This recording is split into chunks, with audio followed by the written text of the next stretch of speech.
और अभी के लिए बड़ी खबर यह है कि फिर एनडीए का हिस्सा हो सकते हैं जीतन राम मांझी। जी हां, जीतन राम मांझी के एनडीए में वापसी की अटकलें तेज हो गई है। बड़ी खबर आपको बता रहे हैं, महागठबंधन से अभी अभी हिंदुस्तानी आवाम मोर्चा ने किनारा किया है और अब चर्चा का बाजार गर्म है। जीतन राम मांझी के एनडीए में वापसी की अटकलों की चर्चा जोर पकड़ रही है। इस बीच प्रतिक्रियाएं भी आ रही है। कांग्रेस की ओर से प्रतिक्रिया आई है। कांग्रेस प्रवक्ता राजेश राठौर ने कहा है कि मांझी को लेकर का पहले भी एनडीए का हिस्सा रह चुके हैं, उनके एनडीए में जाने से कोई फर्क नहीं पड़ेगा, ये कहना है कांग्रेस प्रवक्ता का। तो क्या अब क्या करते हैं ये उन्हीं को अंदाजा नहीं है। वहीं जन अधिकार पार्टी सुप्रीमो ने भी बीजेपी पर निशाना साधा है और कहा है कि बीजेपी पैसे देकर खेल करती है।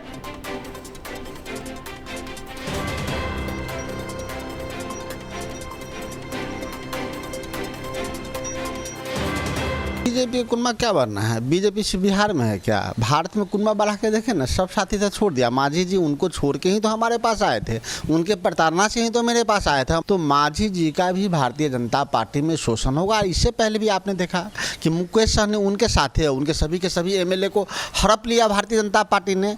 तो मांझी जी को पर भारतीय जनता पार्टी फिर अत्याचार करेगा। मांझी जी के जाने से महागठबंधन के सेहत में कोई असर नहीं पड़ेगा, क्योंकि महागठबंधन पूरे देश में बन रहा है। संतोष मांझी जी का जो इस्तीफा है, यह एक जो चुनाव जब आता है तो इस्तीफा चलता रहता है, इधर से उधर, उधर से उधर, कभी इधर गए कभी उधर गए। नेता इसी समय में कोई छोटी पार्टी और नेता बार्गेनिंग करते हैं, इधर से उधर तो चुनाव के समय चलता रहता है ना। जो घटनाक्रम हुआ उसके पीछे बीजेपी है और हमेशा बीजेपी पैसे का खेल खेलती है। आदित्य झा हमारे सहयोगी जुड़े हुए हैं पटना में। काफी सियासी गहमा गहमी बढ़ी हुई है। सीधे आदित्य का रुख करते हैं और उनसे जानते हैं कि अभी अटकलों का बाजार गर्म है, चर्चा एनडीए में मांझी की वापसी की हो रही है, क्या जानकारी मिल पा रही है?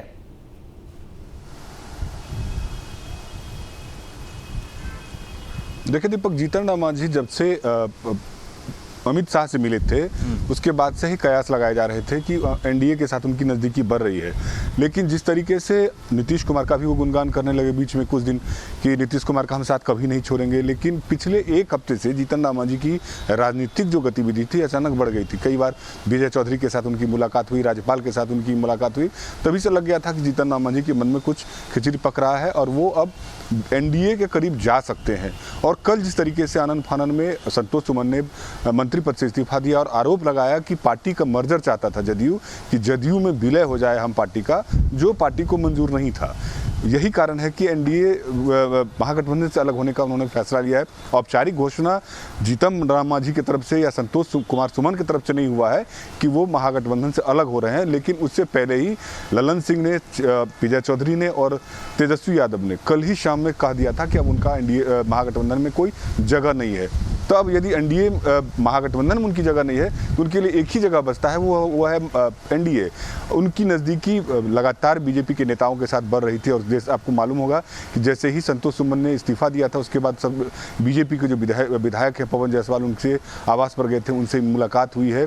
और रात में जो हमारे सोर्सेज बता रहे हैं कि केंद्रीय नेतृत्व, बीजेपी के जो केंद्रीय नेतृत्व से भी कुछ नेताओं के साथ जीतन राम मांझी की बातचीत हुई है और एक आध दो दिन में तय हो जाएगा कि जीतन राम मांझी आखिर किसके साथ जाएंगे।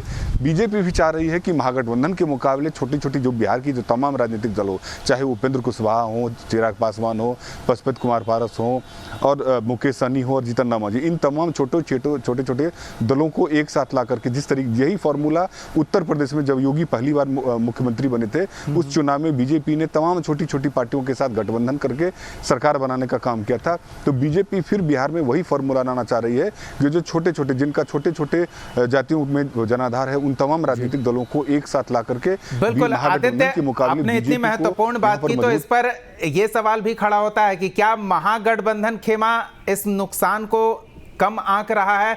छोटी छोटी अगर सहयोगी दलें दूर हो जाएंगी तो फिर वो बड़ा नुकसान हो सकता है, क्योंकि बीजेपी इस फॉर्मूले पर जीत सकती है, तो महागठबंधन इसे नजरअंदाज कैसे करे?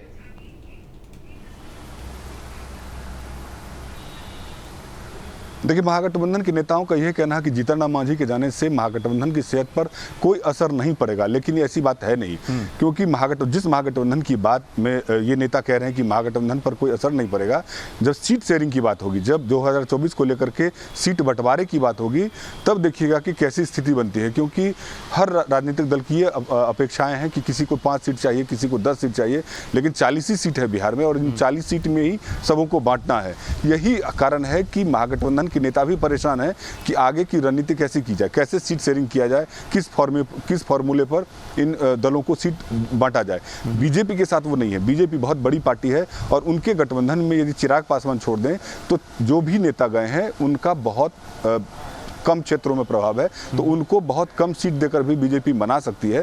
तो बीजेपी अपर हैंड में वहीं पर है, क्योंकि उनके साथ जो भी गठबंधन में शामिल होने वाले दल हैं वो बहुत ज़्यादा बार्गेनिंग पोजीशन में नहीं है। लेकिन महागठबंधन में के जो भी घटक दल हैं वो बार्गेनिंग पोजीशन में है, उनको अधिक सीट चाहिए, चाहे वो कांग्रेस हो, आरजेडी, जेडीयू, खुद दोनों बड़ी पार्टियां हैं। कांग्रेस भी राष्ट्रीय पार्टी है, उनको भी सीट चाहिए। सीपीआई है, तो अभी 2 तारीख महत्वपूर्ण है। 18 जब हिंदुस्तानी आवाम मोर्चा की कार्यकारिणी की बैठक होगी और दूसरी 23 जब गठबंधन का एक स्वरूप बिहार में उभरता नजर आएगा।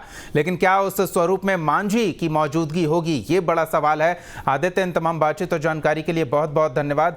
तो जीतन राम मांझी की पार्टी हिंदुस्तानी आवाम मोर्चा क्या एनडीए खेमे में वापसी करेगी, ये बड़ा सवाल है।